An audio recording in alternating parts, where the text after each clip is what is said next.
High বন্ধুরা, দেখো কি রান্না করছি বলো তো। এটাকে বলে কচু শাক। দেখো কচু শাকটা আমি আগে দেখিয়েছিলাম যে সেদ্ধ করে রেখেছি। আমার আগের ভিডিওগুলো দেখলে দেখতে পাবে, তার মধ্যে কচু শাকটা কী করে সেদ্ধ করেছি সেখানে বলে দেওয়া আছে। তো এখন যে কচু শাকটা করেছি ওইটাই সেদ্ধ করে রেখেছিলাম। ইলিশ মাছের তেল দিয়েছি, আর আদা পেঁয়াজ বাটা, রসুন বাটা, রসুন কোচানো, আর কাঁচা লঙ্কা আর শুকনো লঙ্কাটা ফোড়ন দিয়েছিলাম। দিয়ে সব কিছু কষিয়ে নিয়েছি, নিয়ে তারপরে এইভাবে কচু শাকটা দিয়ে দিয়েছি।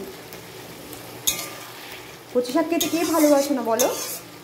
কচু শাক কিন্তু ভীষণ উপকারী একটা। এবার ভালো করে এর মধ্যে এতটুকু জল মেশায়নি, কচু শাক সেদ্ধ করার সময় যে জলটুকু ছিল সেই জলটাই কিন্তু রয়েছে।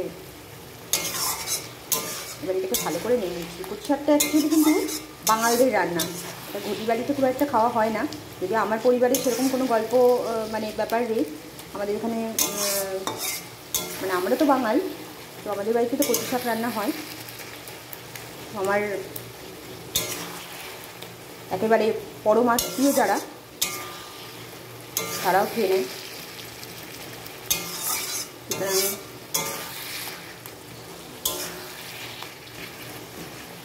এইবারে এইভাবে কচু শাকটা আমি করে নিয়েছি। অনেকে কচু শাকের মধ্যে মশলা টশলা দেয়, আমি দিইনি, শুধু পেঁয়াজ রসুন বাটা ছাড়া।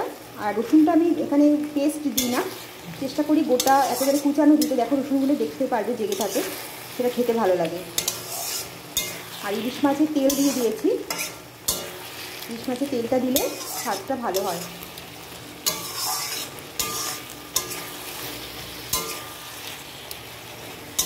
এইভাবে খুব সুন্দর একটা গন্ধ আসছে। অবশ্যই কচু শাকের একটা সুন্দর গন্ধ আছে এই রান্নাটার, স্বাদে এবং গন্ধে খুবই ভালো হয়।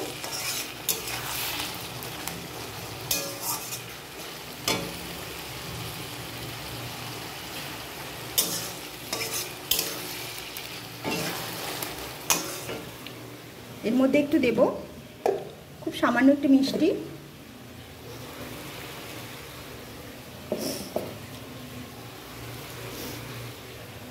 সামান্য একটু মিষ্টি দিয়ে দিলাম।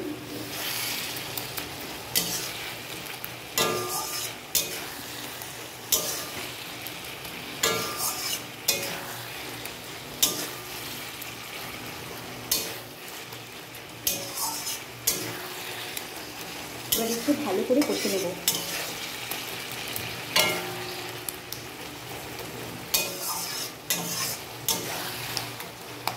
আর দিয়ে দেবো, কচু শাকটা একটু ঝাল ঝাল না হলে ভালো লাগে না, তো আমি আর একটু কাঁচা লঙ্কা কুচি দিয়ে দিলাম। খুব ভালো করে এটাকে নেড়ে দিতে হবে।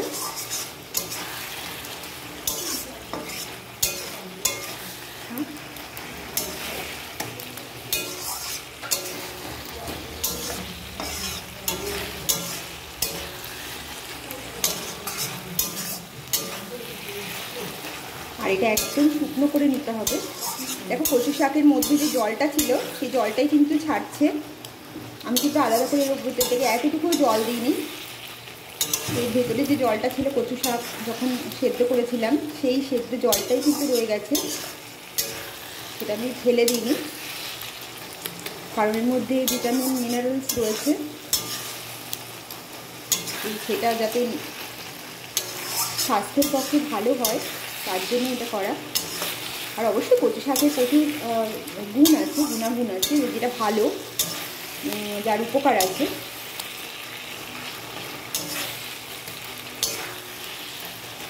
এবার এটাকে ভালো করে আমি নেড়ে নিচ্ছি।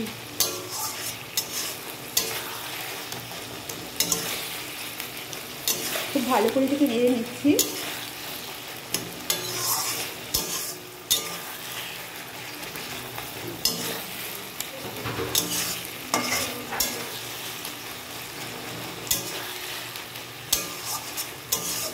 এবার খুব ভালো করে এটাকে নেড়ে নিচ্ছি। আমার চ্যানেলটা কেমন লাগছে বন্ধুরা অবশ্যই আমার ডেসক্রিপশান বক্সে জানাবে। আর প্রত্যেকটা রেসিপি কেমন লাগছে বা আমার অন্যান্য ভিডিও কেমন লাগছে, আমার নাচের গানের অনেক ভিডিও রয়েছে, সেগুলো কেমন লাগছে, আমার বিভিন্ন কেরিয়ার কাউন্সিলিং নিয়ে বা বিভিন্ন লাইভ যে সমস্ত প্রোগ্রাম আছে সেগুলো কেমন লাগছে, অবশ্যই সেগুলো সম্পর্কে নিজের মতামত দিও। তাহলে আমার পরবর্তী ভিডিওগুলোতে আমি সেগুলো মনে রাখবো আর চেষ্টা করব যাতে আরও ভালো করার। তো সেটা করার চেষ্টা করবো নিশ্চয়ই। তো তোমাদের যে এটা আছে সেটা কিন্তু খুবই গুরুত্বপূর্ণ, মূল্যবান আমার কাছে। তো সেটা না ধারণে তো পরবর্তী ভিডিওগুলোতে আমি সেরকম করে আরও ভালো করার চেষ্টা করব। তো কচু শাকের রেসিপিটা কেমন লাগলো? আর একটা জিনিস বলে দিচ্ছি, কচু শাকে অনেক সময় গলা ধরে, তো ছোলা কচু, মান কচু, বিভিন্ন টাইপের কচুর ভ্যারিয়েশান আছে, সেটা বুঝতে হবে এটা ছোলা কচু না মান কচু সেটা দেখে নিতে হবে। তো সেটা কিন্তু সেখানেই কচু শাকের যে রান্নার যে বিশেষত্বটা এটাই, যেমন অনেক কচুতে গলা ধরে, তো সেক্ষেত্রে আমরা যদি লেবু খাওয়ারে রাখি তাহলে সেক্ষেত্রে গলা চুলকানোটা হবে না, কারণ ভিটামিন সি লেবু, পাতি লেবু বা গন্ধরাজ লেবু বা যে ধরনের কোনো লেবু, মানে মুসুম্বি কমলা লেবু বাদ দিয়ে, বাতাবি লেবু বাদ দিয়ে বাকি যে ধরনের লেবু আছে সেগুলো কিন্তু আমাদের গলা ধরা কমায়। তো সেটা তার জন্য কচুটাকে আগে থেকে সেদ্ধ করে নিতে হবে। আর অবশ্যই ছোলা কচু আর মান কচুর মধ্যে তফাৎ আছে। তো ছোলা কচুটা একটু লালচে হয়, মানে বাদামি টাইপের হয়, লালচে টাইপের, আর একদম যে কচুগুলো সেগুলো মান কচুটা কিন্তু সেরকম হয় না, যেটা একদম আরও মাটির নিচে হয়। আর কচুর লতিও খুব উপকারী, তো অনেকে বাড়িতে কচুর লতিও খায়, আমরাও খাই। তো কচুর বিভিন্ন ভ্যারিয়েশান আছে। তো অবশ্যই এই যে দেখো কচু শাকটা আমার তৈরি হয়ে গেছে, একদম রান্না করে ফেলেছি। আর এই দেখো পুরো একদম ভাজা ভাজা হয়ে গেছে, এবং রান্না হয়ে যাওয়ার পর কিন্তু এইভাবেই হয়ে যাবে, মানে আমার কড়াইটা পুরো পরিষ্কার হয়ে যাবে। দেখো একদম পরিষ্কার হয়ে গেল না? আমার রান্নাটা হয়ে গেছে, একদম কড়াইটা পরিষ্কার হয়ে গেল, সুন্দর। আমার রান্নাও কিন্তু শেষ হয়ে গেছে, একদম তৈরি হয়ে গেছে কচু শাক। আশা করি আমার এই রেসিপিটা তোমাদের ভালো লেগেছে। আমার পরবর্তী ভিডিওগুলোতে অবশ্যই চোখ রাখতে হবে এবং বলো তাহলে কী কী ভবিষ্যতে দেখতে চাও। আর কচু শাক কার কার পছন্দ অবশ্যই কমেন্ট বক্সে করো।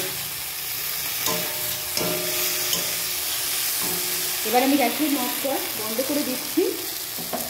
আর আমার এই রেসিপিটা কেমন লাগলো, আমার পরবর্তী ভিডিও কী দেখতে চাও অবশ্যই মতামত জানিও।